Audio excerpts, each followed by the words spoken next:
អូខេចឹងបើសិនជាអ្នកនរកំពុងតែចង់ទិញ laptop ចុងឆ្នាំនេះគឺជាឱកាសល្អមែនទែនសម្រាប់អ្នកនរគ្នាបើសិនជាអ្នកនរគ្នាមានបំណងទិញជាមួយនឹង gaming laptop យកទៅប្រើប្រាស់ទៅលើការងារជំនាញដែលអ្នកនរគ្នារៀនហេតុអីដោយសារតែចុងឆ្នាំហ្នឹងគឺជាពេលវេលាមួយដែលក្រុមហ៊ុនទាំងអស់មិនថាប្រទេសណាទេគឺគេចាប់ផ្ដើមធ្វើ promotion ក៏ដូចជាធ្វើការបញ្ចុះតម្លៃដើម្បី clear stock ឆ្នាំចាស់សម្រាប់ model ថ្មីអញ្ចឹងនៅខាងមុខខ្ញុំនេះគឺខ្ញុំមានជាមួយនឹង Curve Gaming S15 មួយក៏ដូចជាជាមួយនឹង MSI GF 63 series នេះមួយផងដែរអញ្ចឹងសម្រាប់ laptop ទាំងពីរនេះខ្ញុំយកមកធ្វើអីមិនខ្ញុំយកមកដើម្បីធ្វើការប្រៀបធៀប brand មួយណាល្អមួយណាទេប៉ុន្តែនៅក្នុងវីដេអូនេះខ្ញុំចង់បង្ហាញអ្នកនរគ្នាថាតើអ្នកនរគ្នាគួរតែចំណាយទិញមួយណាដើម្បីឲ្យវាត្រូវជាមួយនឹងតម្រូវការរបស់អ្នកនរគ្នាទៅកុំឲ្យទិញទៅខាតកុំឲ្យទិញទៅខុស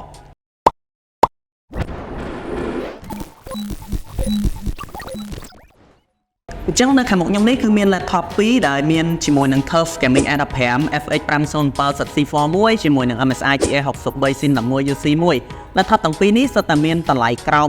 $1000ដូចគ្នាប៉ុន្តែអីដែលដូចគ្នាគឺតម្លៃវាត្រឹមតែ$779ទេហើយសម្រាប់ spec របស់វាខ្ញុំនឹងដាក់បង្ហាញនៅលើអេក្រង់ជូនអ្នកនរគ្នាចឹងអ្នកនរគ្នាសង្កេតមានឃើញ spec របស់វាឃើញមានភាពខុសគ្នាខ្ញុំជឿថាអ្នកនរគ្នាប្រកាសជាឃើញថា MSI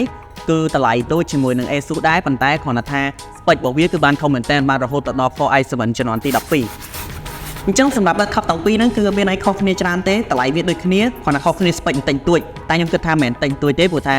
i5 ជំនាន់12ជាមួយនឹង i7 ជំនាន់ទី12គឺវាខុសគ្នាគួរសមដែរអញ្ចឹងថ្ងៃនេះខ្ញុំនឹងនាំអ្នកនរគ្នាមកតេស្តជាមួយនឹងកម្លាំងរបស់ MSI GF 63 Sin 11 UC ដែលមានតម្លៃ$779ហ្នឹងដោយខ្ញុំបានធ្វើការតេស្តជាមួយនឹងកម្មវិធីជាច្រើនដូចជា game ដូចជាការកាត់តវីដេអូដូចជាការកែរូបជាដើម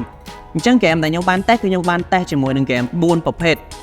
ដោយ game ទី1ដែលខ្ញុំតេស្តនោះគឺខ្ញុំតេស្តទៅលើ Valorant អញ្ចឹងសម្រាប់ Valorant វាមិនសូវជា graphic card ខ្លាំងទេបើសិនជាខ្ញុំលេងជាមួយនឹង graphic card high ខ្ញុំបើក graphic card រៀង high ទាំងអស់អញ្ចឹងណាខ្ញុំលេង frame វាបានរហូតពី200ទៅ250 frame មកប៉ុន្តែទោះបីជាវាបាន250 frame យ៉ាងណាក៏ដោយកញ្ចក់អេក្រង់យើងត្រឹមតែ 144Hz ទេអញ្ចឹងវានៅតែបាន 144Hz ប៉ុន្តែវាបានល្អហើយបើវាបង្ហាញបានល្អ250 frame អញ្ចឹង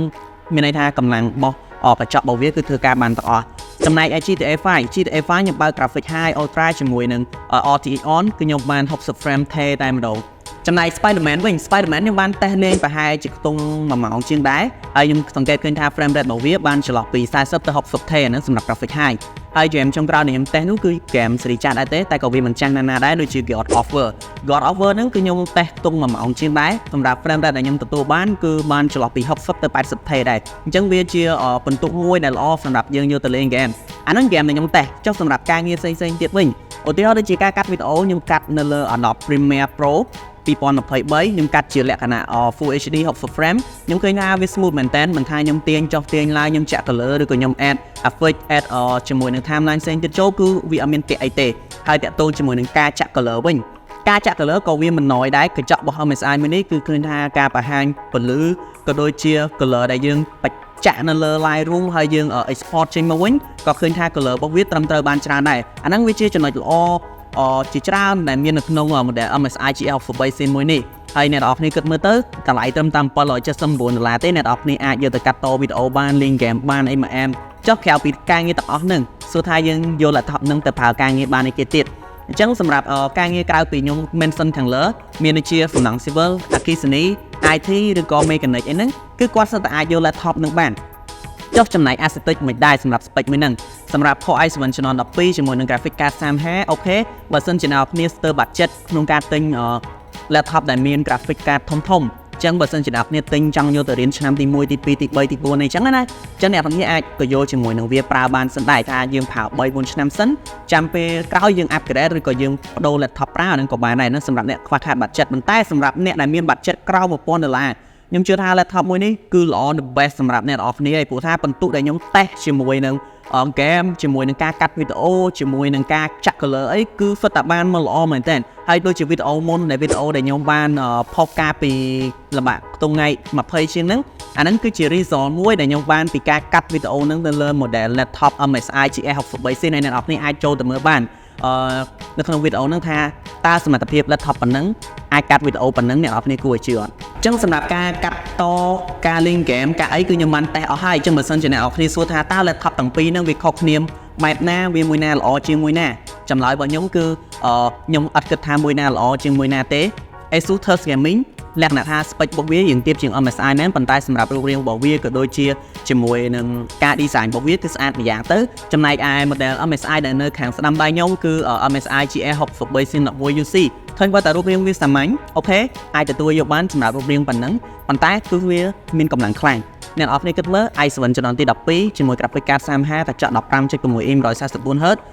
ប៉ុណ្ណឹងគឺអែមហើយសម្រាប់តម្លៃ$779អានេះខ្ញុំមិនសិនទៅលើកម្លាំងរបស់វាចុះសម្រាប់នៅក្នុងប្រអប់របស់វាមានអីគេខ្លះនៅក្នុងប្រអប់របស់វាគឺវាមកដូចជាមួយនឹង laptop ដទៃទៀតដែរវាមានឆ្នាំងសាកវាមាន mouse វាមានជាមួយនឹង laptop វាមានជាមួយនឹងកាតាបដោយតា model ផ្សេងៗដូចជា laptop ផ្សេងៗទៀតដែរតែគាត់ថាតម្លៃប៉ុណ្ណេះគឺអ្នកនរគ្នាអាចពិចារណាមើលបានហើយសម្រាប់សំណួរដែលសួរខ្ញុំថាពីរនឹងមួយណាល្អជាងមួយណាតាមការយល់ឃើញរបស់អ្នកនរគ្នាអាច comment ជាត្រប់ comment នៅខាងក្រោមវីដេអូនឹងបានសម្រាប់យោបល់របស់អ្នកនរគ្នាផ្ទាល់ថាតើ laptop ទាំងពីរហ្នឹងយ៉ាងម៉េចដែរមួយណាល្អជាងមួយណាអ្នកនរក៏អាចបង្ហាញពីមតិរបស់អ្នកនរគ្នានៅក្នុងវីដេអូនេះបានដែរហើយអត់ចោលទេនៅក្នុង Vista Center យើងសម្រាប់អ្នកមកចុងឆ្នាំហ្នឹងគឺមាន promotion ពិសេសមែនតើអញ្ចឹងសម្រាប់ក្រៅពី accessory ដែលវាមក frap នៅ Vista Center យើងក៏មានជា promotion បន្ថែមជាច្រើននៅលើទាំងអស់គ្នាហើយអ្វីដែលសំខាន់គឺមាន mystery box សម្រាប់ឲ្យអ្នកនរគ្នាចាប់យករង្វាន់ធំទៀតរង្វាន់ធំកាស brand ថ្លៃមែនតើកាសរង្វាន់ធំបំផុតគឺកាស HyperX Cloud Sting អានឹងចូល80រៀលដែរហើយមានអីផ្សេងច្រើនជាងនឹងទៀតហើយអត់ចោលទេបើសិនជាអ្នកនរគ្នាចង់តាមប្រដាក់ផ្សេងនៅក្នុងហាង Vista Center យើងអ្នកនរគ្នាអាចវាយជាមួយនឹង www.vistacenter.com ដើម្បីចូលមើល website របស់យើងថាមានប្រដាក់អីណាខ្លះព្រោះពេលខ្លះយើងអាចបានតបជាមួយនឹងការឆ្លើយតបរបស់អ្នកនរគ្នាបានគ្រប់ពេលទេអញ្ចឹងអ្នកនរគ្នាអាចចូល check នៅក្នុង website យើងបានអូខេអញ្ចឹងនៅក្នុងវីដេអូនេះគឺវាអត់សូវវែងទេខ្ញុំធ្វើជាខ្លីៗទេដើម្បីមកបង្ហាញអ្នកនរគ្នាហើយចង់បញ្ជាក់អ្នកនរគ្នាថាតើរវាងស្អាតរវាង laptop ដែលស្អាតមានកម្លាំងមធ្យមជាមួយនឹង laptop ដែលមានរូបរាងសាមញ្ញនិងកម្លាំងខ្លាំងតម្លៃដូចគ្នាតើអ្នកនរគ្នាជ្រើសយកមួយណាដែរអញ្ចឹងចម្លើយអ្នកនរគ្នាអាចឆ្លើយនៅខាងក្រោមនឹងបានអញ្ចឹងវីដេអូនេះខ្ញុំមានតែប៉ុណ្្នឹងទេបើសិនជាអ្នកនរគ្នាចង់មានជាលក្ខណៈថាចង់ឲ្យខ្ញុំឬក៏ team ខ្ញុំធ្វើជាវីដេអូទៅលើ model ណាទៀតអ្នកនរគ្នាក៏អាច comment នៅខាងក្រោមនឹងបានដែរអូខេបាយបាយចាំជួបគ្នានៅវីដេអូក្រោយទៀត